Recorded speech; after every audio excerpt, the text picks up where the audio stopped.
नमस्कार। आज हम एक बहुत ही रहस्यमयी और कह सकते हैं प्राचीन विषय की गहराइयों में उतरने वाले हैं। हम बात करेंगे सोम की। अब ये सोम सिर्फ एक पेय नहीं है, बल्कि ये एक देवता भी है, एक तारा भी है और एक कभी ना खत्म होने वाली खोज भी। तो सबसे पहला सवाल जो मन में आता है, कभी सोचा है कि ये जो वैदिक कथाएं हैं, उनमें देवता अमर कैसे थे? मतलब उनकी शक्ति का, उनकी उस अनंत आयु का सोर्स क्या था? ये एक ऐसा सवाल है जो हजारों सालों से गूंज रहा है। और इसका जवाब सिर्फ एक शब्द में है, सोम। जी हाँ, ये वही दिव्य अमृत था जिसने देवताओं को अमर बना दिया। लेकिन मजे की बात यह है कि इसकी कहानी अमरता पर खत्म नहीं होती, बल्कि यहीं से तो शुरू होती है। तो सबसे पहले बात करते हैं सोम की सबसे प्रसिद्ध पहचान की, यानी अमरता का अमृत। ये एक ऐसा दिव्य पेय माना जाता था जिसमें इतनी शक्ति थी कि वो किसी साधारण नश्वर को भी देवताओं के बराबर ला खड़ा कर दे। तो आखिर ये सोम है क्या? देखिए, वैदिक कथाओं के हिसाब से ये एक दिव्य अमृत है, परमानंद का, अमरता का और खुद को अंदर से जानने का, यानी इंट्रोस्पेक्शन का स्वामी। इसे देवताओं की बूंद तक कहा गया है। एक ऐसी बूंद जो देवताओं की प्यास बुझाती थी और ऋषियों की दृष्टि को जगा देती थी। लेकिन बात इतनी सीधी नहीं है। सोम की पहचान सिर्फ एक पेय तक ही सीमित नहीं है। इसका असली रहस्य तो इसके 3 अलग-अलग रूपों में छुपा है, और जब ये तीनों रूप मिलते हैं तब जाकर इसकी पूरी तस्वीर साफ होती है। तो सोम के 3 रूप हैं और तीनों एक दूसरे से जुड़े हुए हैं। पहला रूप हिमालय की पहाड़ियों में उगने वाला एक असली पौधा। दूसरा रूप इसी पौधे से रिचुअल्स के लिए तैयार किया गया एक दिव्य पेय।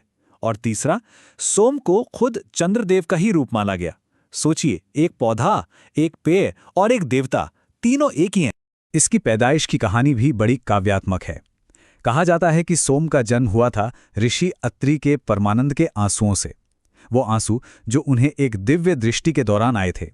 ये अपने आप में एक प्रतीक है ना, कि सच्चा ज्ञान अक्सर गहरी भावनाओं से ही जन्म लेता है। अच्छा, अब सवाल ये उठता है कि सोम के बारे में ये सारी जानकारी हमें मिलती कहाँ से है? तो इसका जवाब है ऋग्वेद के प्राचीन भजनों में। तो चलिए अब मिथक से थोड़ा आगे बढ़कर इसके ऐतिहासिक प्रमाणों की तरफ चलते हैं। सोम का महत्व कितना ज्यादा था, इसका अंदाजा सिर्फ एक नंबर से लगाया जा सकता है, 114। जी हाँ, ऋग्वेद का पूरा 9वां मंडल, मतलब 114 भजन सिर्फ और सिर्फ सोम की तारीफ में लिखे गए हैं। ये किसी एक विषय को दिया गया एक असाधारण सम्मान था, इसमें कोई शक नहीं। और ये श्लोक देखिए, ये इसकी शक्ति को कितने शानदार ढंग से बताता है।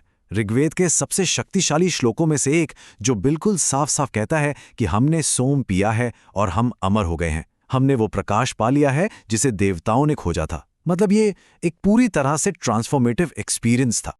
इस प्रसिद्ध पंक्ति का जो मूल संस्कृत रूप है वो है अपाम सोमम अमृतम युहा। इसका मतलब वही है, हमने सोम पी लिया है, हम अमर हो गए हैं। जब ये शब्द सुनते हैं तो ऐसा लगता है जैसे हम सीधे उन प्राचीन अनुष्ठानों से जुड़ गए हों। तो इससे एक बात तो साफ है, यह सिर्फ कोई नशीला पदार्थ नहीं था जो परमानंद देता हो। नहीं, सोम को एक बुद्धिमान मार्गदर्शक भी माना गया, एक गाइड जो अपने अनुयायियों को सच के रास्ते पर ले जाता था। तो ये अमरता के साथ साथ ज्ञान का भी स्रोत था। चलिए अब प्राचीन ग्रंथों से थोड़ा आगे बढ़ते हैं और वैदिक एस्ट्रोलॉजी यानी ज्योतिष शास्त्र के क्षेत्र में सोम का प्रभाव देखते हैं, क्योंकि इसका असर सिर्फ धरती पर ही नहीं बल्कि आसमान में भी माना गया है। ज्योतिष में सोम का सीधा प्रभाव दिखता है मृगशीर्ष नक्षत्र में। मृगशीर्ष यानी हिरण का सिर, और ये नक्षत्र प्रतीक है किसी चीज की लगातार खोज का।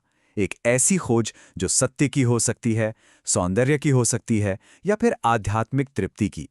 कह सकते हैं कि ये एक साधक का तारा है। और ज्योतिष के हिसाब से देखें तो मृगशीर्ष नक्षत्र पर एक दोहरी ऊर्जा का असर है। इसका रूलिंग प्लैनेट है मंगल, जो खोज करने की जबरदस्त इच्छा और एनर्जी देता है। लेकिन इसके देवता हैं सोम यानी चंद्रमा, जो इसमें कोमलता और एक बैलेंस लेकर आते हैं।